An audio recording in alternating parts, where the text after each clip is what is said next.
괜찮죠? 아, 예. 그러니까 제가 계약했죠. 제가 딱 찾던 조건입니다. 보증금 1억에 월세 500. 그것도 나겠지요? 네. 이 유동인구도 많고 덕분에 장사 잘 될 것 같습니다. 그래요. 그럼 우리는 2년 뒤에 봅시다. 아, 예.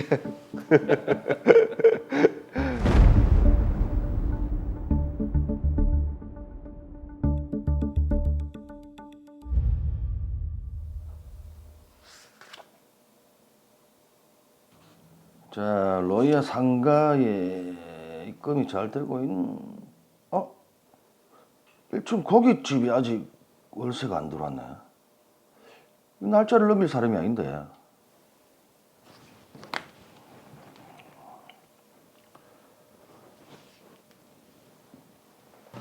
아휴.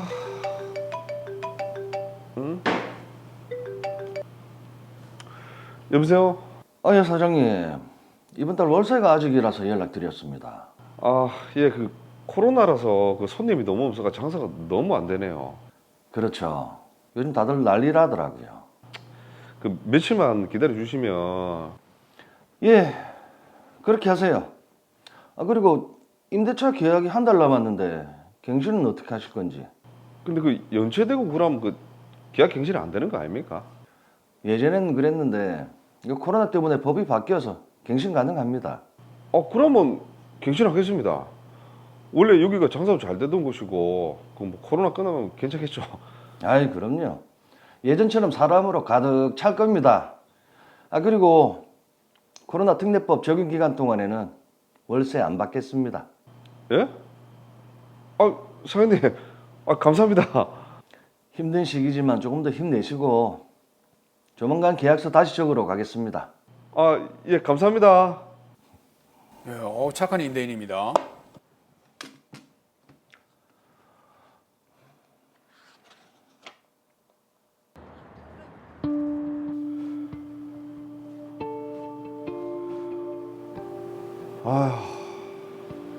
이 영업장 풀리면 뭐하노? 싹 다 배달. 여기 사무실만 있어가지고 배달도 없고 무슨 모임도 없고 회식도 없고 이거 뭐 어째야 되노? 아휴.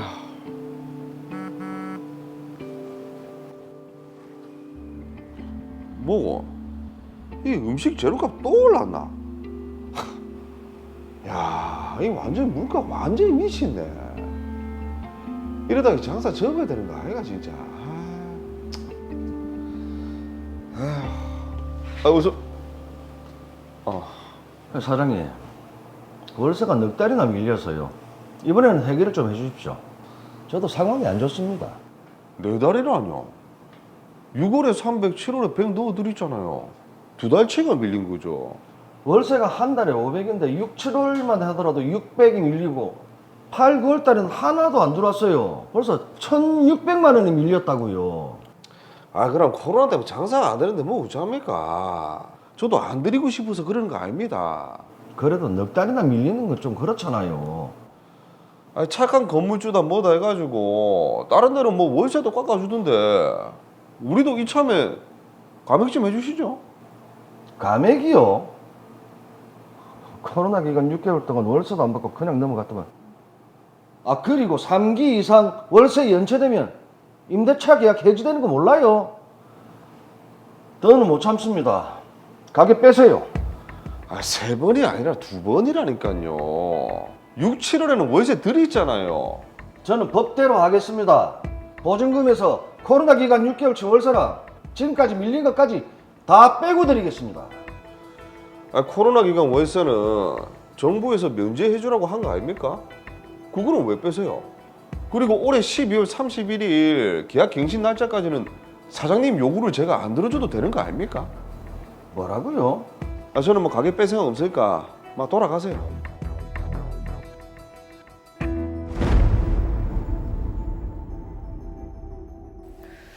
자, 일단 양쪽의 입장을 다 들어보면 이해가 되는 것 같기도 한데. 그렇죠. 자, 이창원 변호사님, 이거 어떻게 보셨어요? 임대인 이찬주 씨의 입장에서는 임차인 정동환 씨로부터 받지 못해 밀린 월차임이 상당해 보이네요. 근데 단순히 밀린 차임의 문제만은 아닌 것 같습니다. 네. 이에 대해서는 면밀한 법적 검토가 필요해 보입니다. 네, 자 그럼 지금부터 면밀하게 법리적 검토를 해보도록 하겠습니다.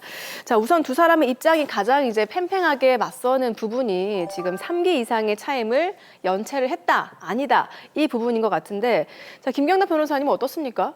네, 맞습니다. 이 3기 이상 차임이 연체되는지 여부가 핵심 쟁점이 될 텐데 두 사람의 입장이 너무 서로 다르죠. 우선 법부터 한번 살펴봅시다. 상가 건물 임대차 보호법에서는요.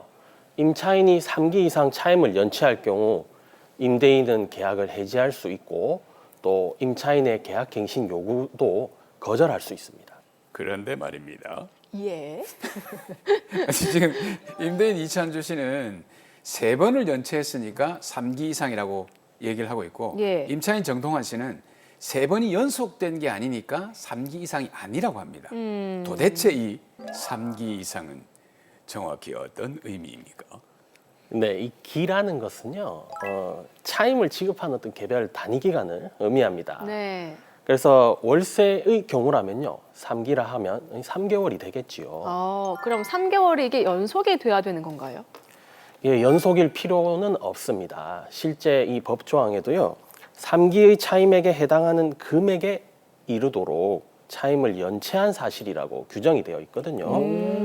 그러니까 시간적으로 몇 개월이 걸렸다, 뭐 연속됐다 이런 거와 관계없이요. 금액적으로 그 밀린 차임이 3개월의 차임만큼 그 누적된 금액이 이르게 되면 3기 이상 차임 연체에 해당하는 것입니다. 네. 자, 드라마의 경우에는 한 달 차임이 500만 원이었거든요. 네. 그러니까 3개월분, 즉 1,500만 원 이상이 밀리게 되면 3기 이상의 연체 차임에 해당하는 것이죠.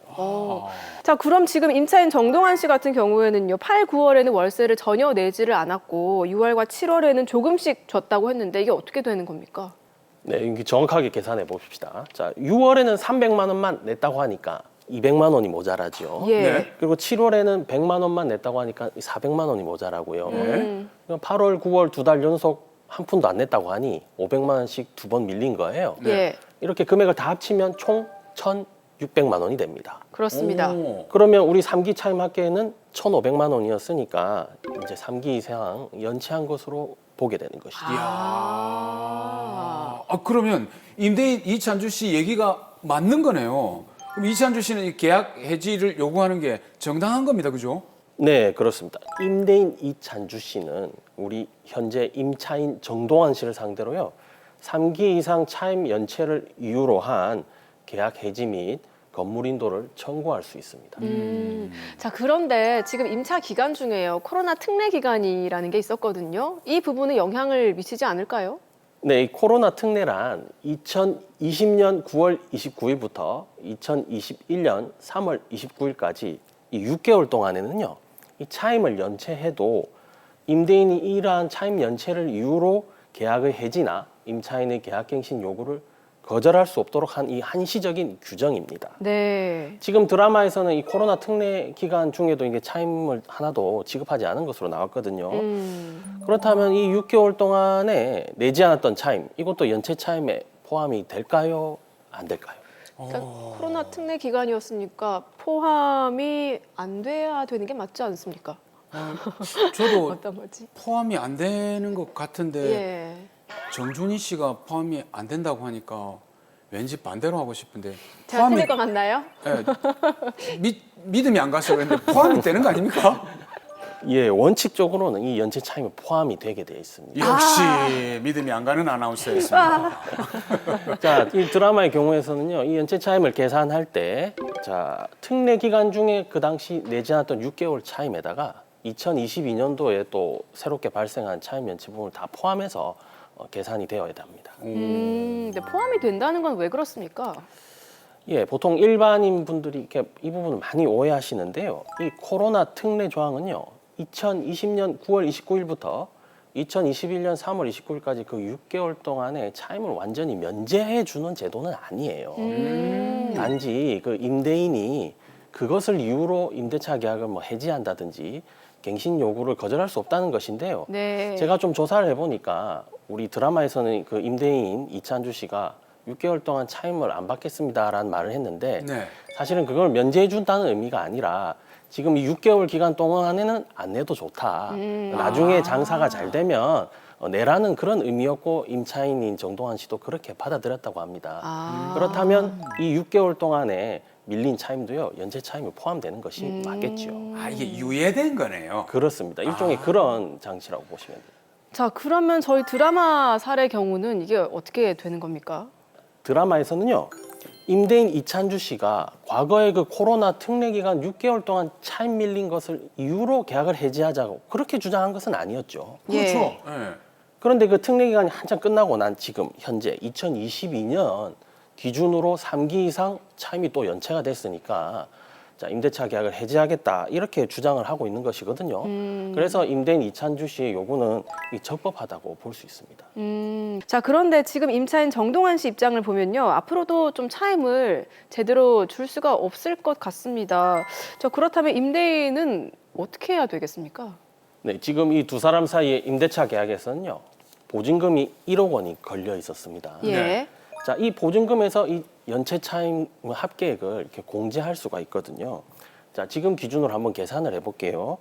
자, 연체 차임은 앞서 우리가 2022년도에 발생한 게 1,600만 원이고 네. 또 코로나 특례 기간 동안 6개월 분이니까 500만 원씩 하면 3천만 원이 되겠죠. 네. 예. 그러면 전체 합산하면 연체 차임은 4,600만 원으로 계산이 됩니다. 네. 뭐 지연이자라든지 다른 요인들을 고려하지 않고 단순히 계산한다면요. 이 1억 원에서 4,600만 원을 공제한 5,400만 원만 현재 보증금으로 남아 있는 상태로 보입니다. 근데 이제 이 보증금을 반환한다라는 것은 계약이 끝날 때 시점으로 반환하는 거 아닙니까? 그렇죠. 근데 예. 지금 끝난 건 아니란 말이죠. 맞습니다. 이 임대인이 이 보증금을 반환해야 할 의무와 임차인이 이 건물을 돌려줘야 될 그 인도 의무는 서로 동시행 관계니까 이 건물을 받을 때 임대인은 이 보증금 5,400만 원을 돌려주면 된다는 의미입니다. 자, 근데 건물 인도 청구를 할 때도 이게 주의해야 될 점이 있다면서요? 있습니다. 이게 꼭 기억하셔야 할 부분인데요.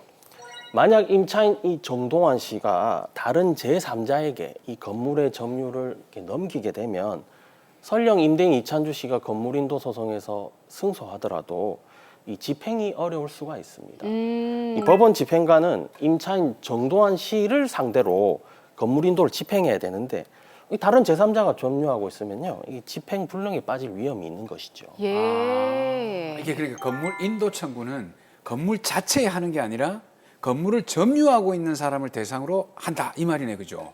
맞습니다. 그러니까 건물인도 소송과 더불어 이 점유 이전 금지 가처분 신청도 함께 병행하시는 게 좋겠습니다. 네. 그리고 또 하나 주의할 점이 있습니다. 와, 이게 우와. 지금 주의해야 될 점이 많은데 또 어떤 부분 주의해야 되겠습니까? 네, 만약에 이 임차인 정동환 씨가요, 이 식당을 운영하면서 이 건물을 나중에 넘겨줄 때 원상 회복 의무를 다 하지 않고 이 넘겨줄 그런 우려가 있습니다. 아, 그렇죠. 아, 맞아. 원상 예. 회복 의무 이거 들어봤는데 인테리어나 시설물을 원래 있던 그대로 해서 돌려줘야 된다 이 말이죠. 그렇습니다. 보통 임대차 계약이 해지되거나 종료될 때 임차인은 원상 회복에서 반환을 하게 되는데요. 네. 일반적인 임대차 계약에서도 그런 조항들이 다 들어가 있거든요. 그런데 드라마에서 이 정동환 씨가 운영했다는 것은 이게 고깃집이었어요. 고깃집이니까 고깃집 전용 어떤 인테리어, 네. 주방, 불판, 환기구 이런 시설들이 많이 있을 거란 말이죠. 그렇죠. 그래서 이 정동환 씨가 원상회복 의무를 제대로 이행하지 않으면 상당한 비용이 발생할 그런 우려가 있어 보입니다. 그렇네요. 오, 자, 그러면 이찬주 씨가 지금 건물 인도 청구 소송에서는 이겼는데 임차인 정동환 씨가 원상 회복 의무를 이행하지 않고 떠나버린다면 이게 어떻게 해야 됩니까? 또 소송을 해야 됩니까? 자, 원상 회복 비용 상당액도요 보증금에서 공제가 가능합니다.